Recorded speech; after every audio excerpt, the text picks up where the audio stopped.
This is Andrew Schwab from Project 86. You're listening to Solid Rock Radio. Backstage with Mothership on Solid Rock Radio begins now. Hear the best in new music, artist interviews, stories from the road, and more. You are now backstage, and here's your host, Mothership. Hey everybody, Project 86 just announced that they're going to be finishing up their 25-year career with one last album. My friend Andrew Schwab was nice enough to talk with me this week about what we should expect. I hope you enjoy the call. So Andrew Schwab of Project 86, 25 years led us to this. Kind of bittersweet news. Tell us about it. Yeah, well, there's a lot to it, I guess. And thanks for having me, Cindy. Well, thank you for taking time out to talk with me. Thank you for the support. Really appreciate it. We've made a lot of music over the last decade, 2 decades and a half. To be honest, when we finished album number 10, shortly thereafter, I felt like I wanted to do one more, but one more only. And it's not necessarily one reason that led me to this conclusion. It's a combination of a lot of different things.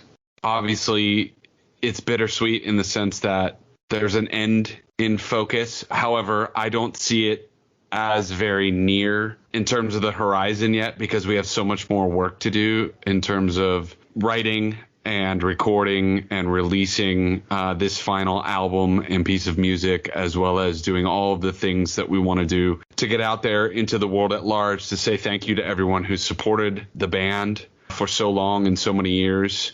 I've never seen myself as a lifer in this thing. I always told myself that when I started feeling as if creatively there wasn't much more to accomplish, and challenge-wise in general, like we had done most of the things that we'd set out to do or more. And if I'm being totally honest, it's probably 10 times more than what we initially set out to do. The year was 1994 when I really was compelled to start a band. It took me 2 years to assemble the pieces to have something serious moving forward. The goal was to put out a record. If we could just put out a record that we were happy with, that was my life's goal at that point. And so we've done a lot more than that along the way, over 500,000 albums. We've toured with some really great bands along the way, everyone from Linkin Park to 30 Seconds to Mars to POD to Seven Dust, August Burns Red, so many others, so many bands. And I have so many amazing memories. And there's just such a rich pool of data and stories to pull from, to share with people, to commemorate this ride. And so that's really what this final campaign is about. I know that crowdfunding sort of went the way of the buffalo a couple of years back. And so this thing has been structured a little bit more as a pre-order and a Patreon. It's an excuse to celebrate with everyone. And we have tons of free items and contests and exciting experiences and thank yous and more thank yous and stories. And just there's so much going on with this campaign.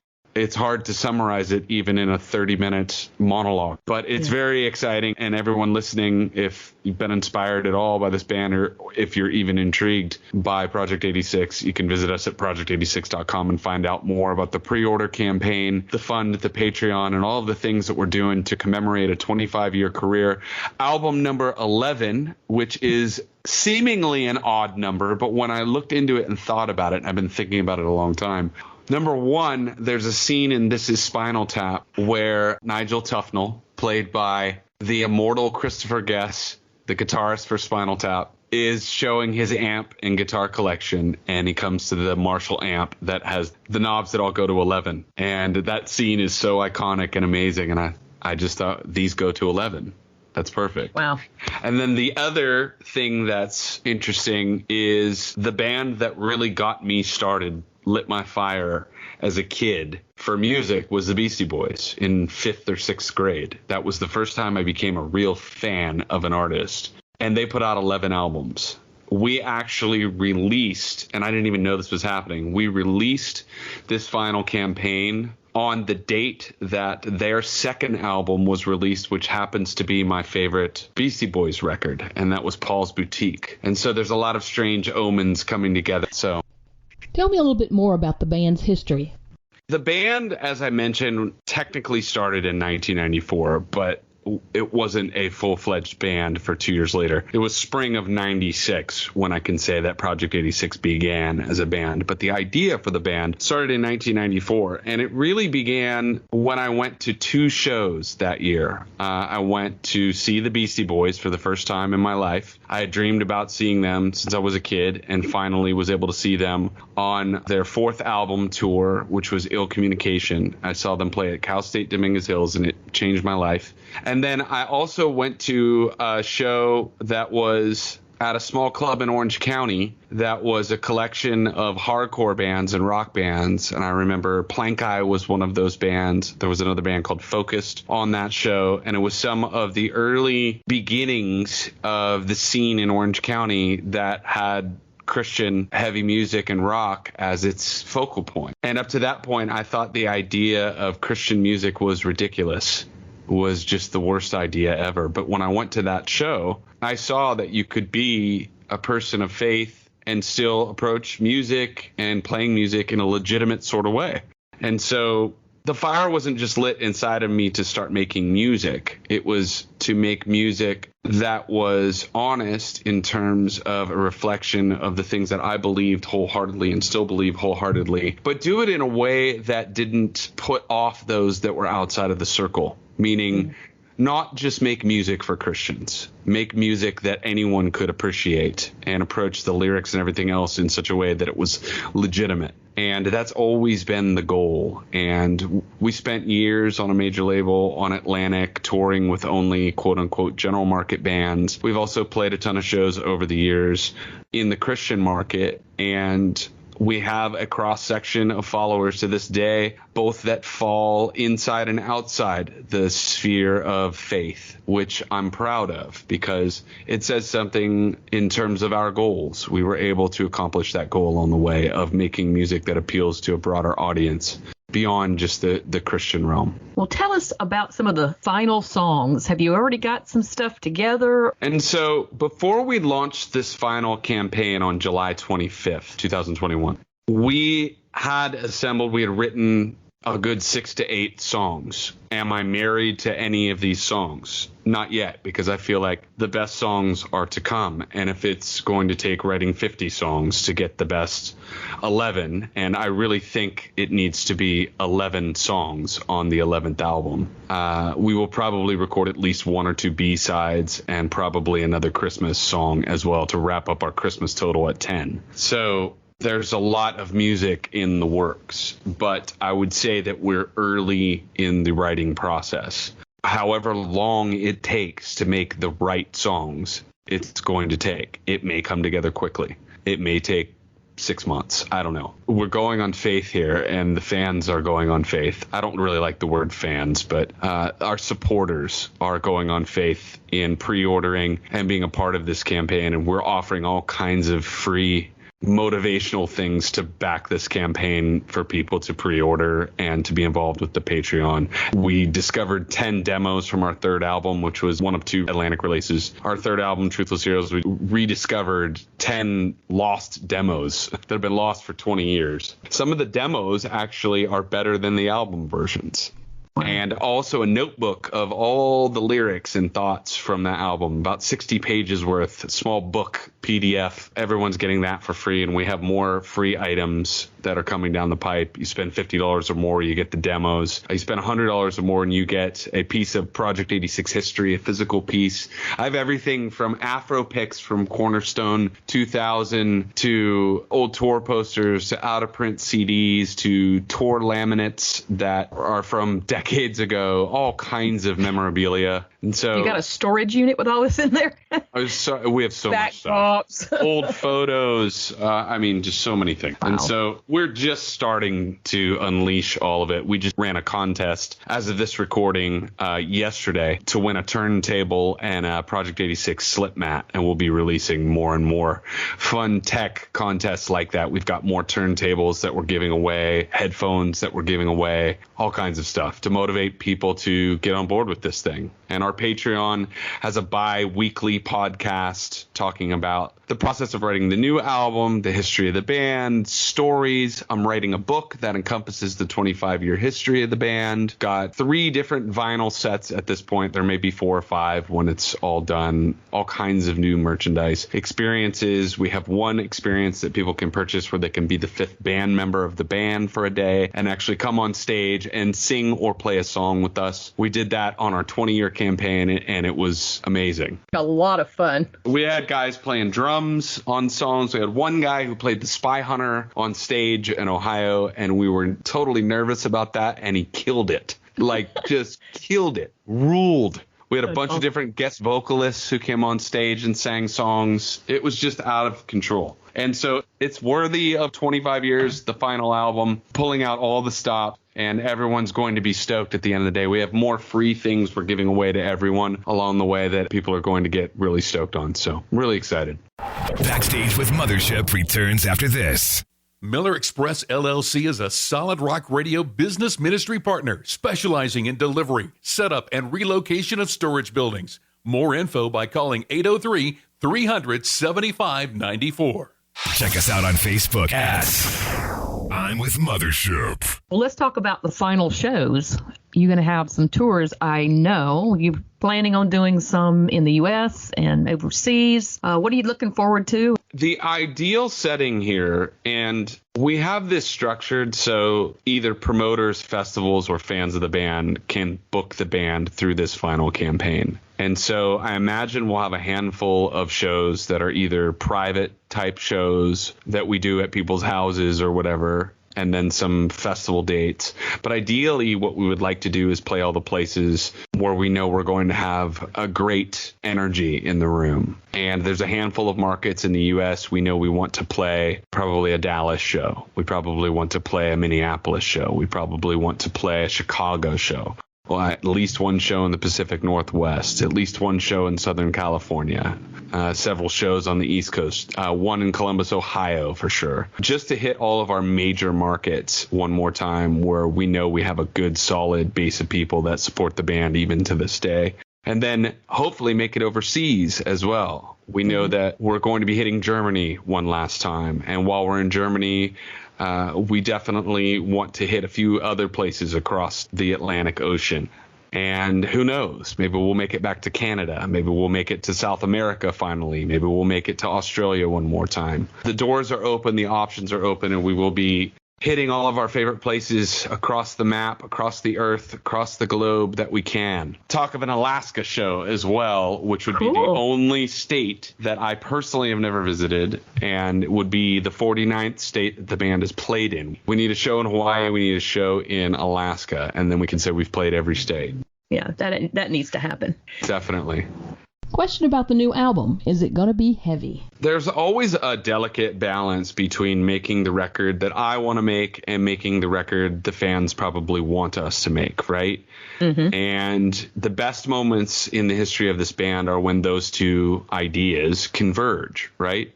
Mm-hmm. I've always operated with the philosophy that if we're happy with it, others will be happy with it. All that being said, I view it as Project 86 has only made one truly heavy record. We've made a lot of post-hardcore and rock along the way, a lot of alternative music, alternative heavy rock. But the only really heavy record that we made was Drawing Black Lines, our second release. We've had heavy songs, but most of our records are pretty diverse. Do I see this being an album that isn't still diverse? I think it will still be a diverse release. But when I say heavy, the first thought in mind is a vibe that is more akin to heavy music rather than rock. It's a vocal approach that is less singing, more shouting, yelling, spoken, etc. And a tone that maybe leans a little darker, not darker depressing, but just more serious. Mm-hmm. But I see this also being an epic release sonically. That's the word that keeps coming to mind. When something's concluding, you want it to feel conclusive to bring about those emotions that tie all the bows together, right? And you've got a big climax if you're watching a film. I think of, watch the Avengers films, and the emotions, that grand finale type thing. Epic is always what comes to mind. But I'm just speaking for myself. We never really got to revisit the headspace that we were in when we made our second album, Drawing Black Lines, because our third album, Truthless Heroes, was such a departure. It was a rock record because we were on a major label. And when you're in that space, I think the emphasis was a little bit more on being commercial and releasing singles rather than being as aggressive. And I always wanted to continue in the headspace that we were in making our second record. I can't promise that we're going to make Drawing Black Lines Part 2 or anything like that. But it's always been my dream to continue forward with everyone being on that page and wanting to make that type of material. And that's where I feel like I'm at right now, and we're headed. Nice. I like the sound of that. I have a question for you that someone gave me. Would you rather watch all the Star Wars prequels again or eat a bowl of tomato soup? Oh, man, that's someone who knows me quite well. Man, tomato soup is disgusting. I agree. But it wouldn't last as long as I could chase it with something strong afterwards. The Star Wars prequels just make me so bummed because they're so substandard. I've tried to rewatch. Are you a Star Wars snob? Yeah, I'm a purist. I give every piece of Star Wars media a shot. And so I've watched pretty much everything. And I can palate some of the newer Disney era stuff. I like Rogue One. It's a little slow at times, but it's good. I don't mind Solo. It's kind of a fun swashbuckling ride. I love Galaxy's Edge at Disneyland. That's amazing. I could go there every day of my life. But the prequels, oh man. The prequels. Painful? Painful. I would eat the bowl of tomato soup because it would be over faster. Okay. Yeah. Just a footnote. My husband took me out on my very first date to Pizza Hut, and then we went to Star Wars. It had only been out a few months. It was in 1977, I think. It hadn't been out very long. We saw the original Star Wars film. On your first date? Yes. I was going to say Pizza Hut is somewhat unspectacular, but Pizza Hut then Star Wars. Yeah, well, in 1977, Pizza Hut was different. Pizza Hut was cooler back then, and there weren't as many options. That's I was going to say, though, I can't think of too many better first dates than that if you have an appreciation at all for Star Wars. Well, that's my little side story with Star Wars. So. That's amazing.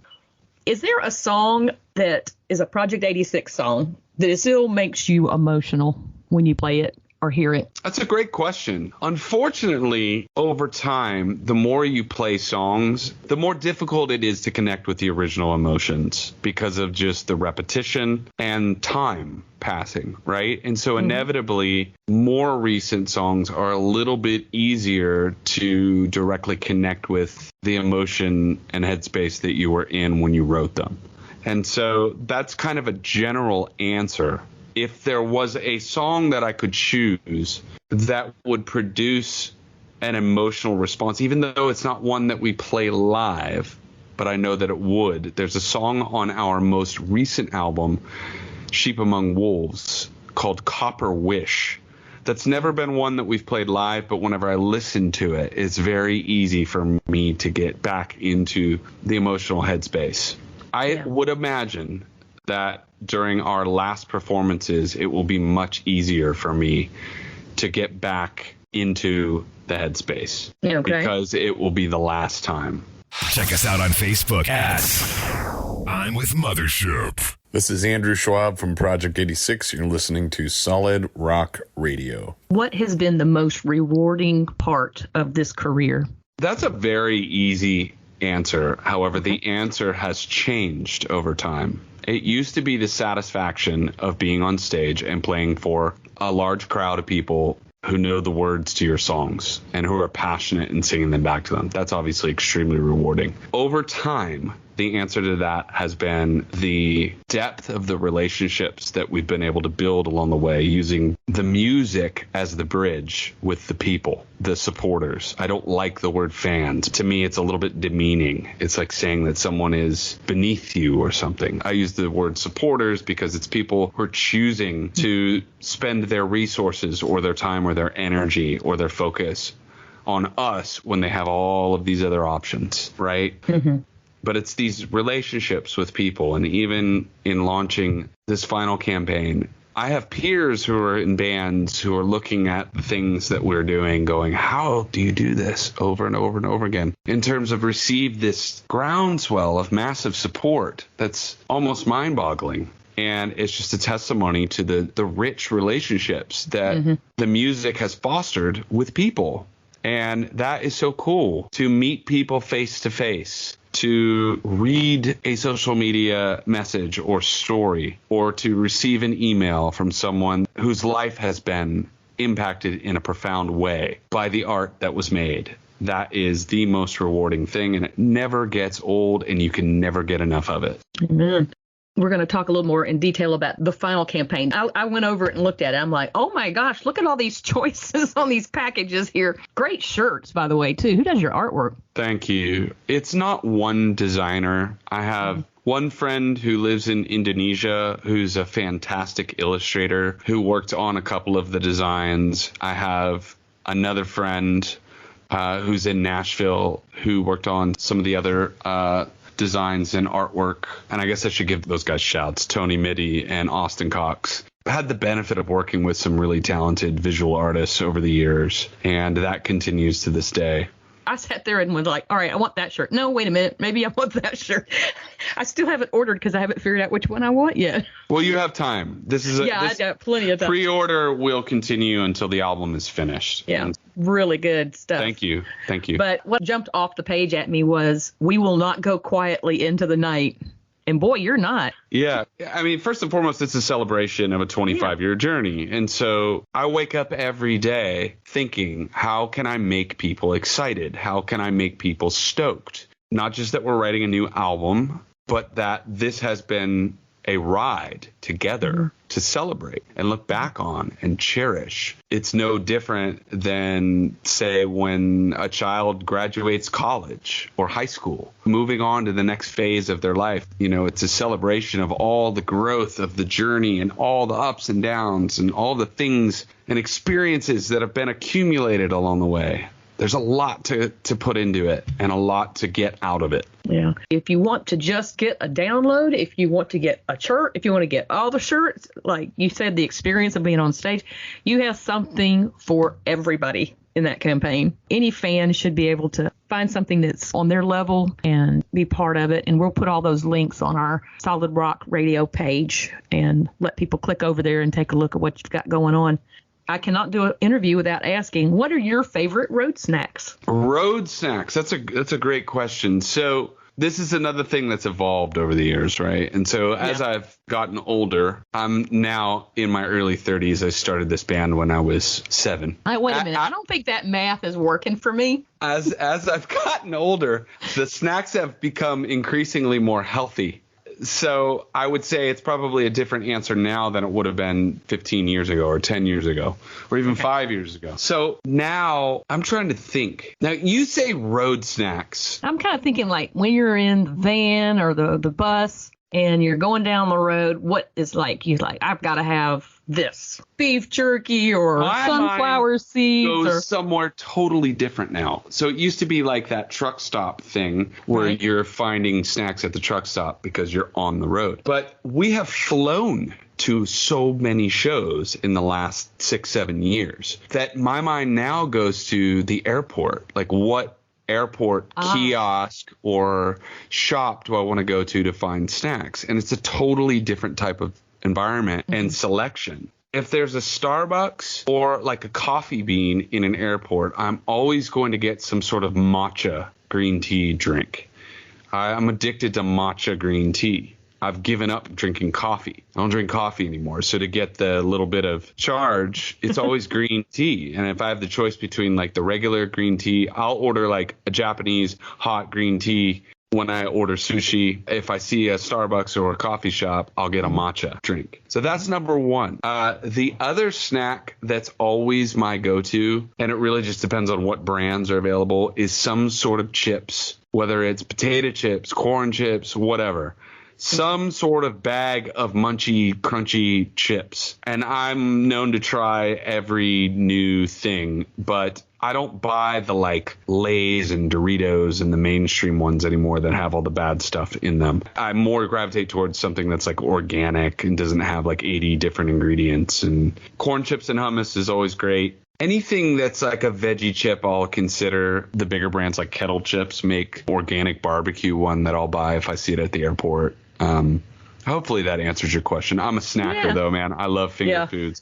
My ultimate favorite meal, especially when I'm traveling, most of those restaurants have this, and this is not healthy, but this is like my guilty pleasure, is I'll get buffalo chicken wings, traditional chicken wings, and French fries. That's just like finger football food, you know? There you go. That's very American of me. That's legit. How have the kids been enjoying having you around more during the pandemic? Oh, yeah. They don't even understand Project 86. Like they still to this day, they are terrified of the music. And I try to explain to them, I said, it's not all aggressive. It's diverse. And I showed a song to my daughter today that was a more melodic song. And she's like, this is you? And I said, yeah. It was a cover that we did a while back of Man of Constant Sorrow by the Soggy Bottom Boys. Mm-hmm. That's the intro and outro to the new Final Campaign podcast on Patreon.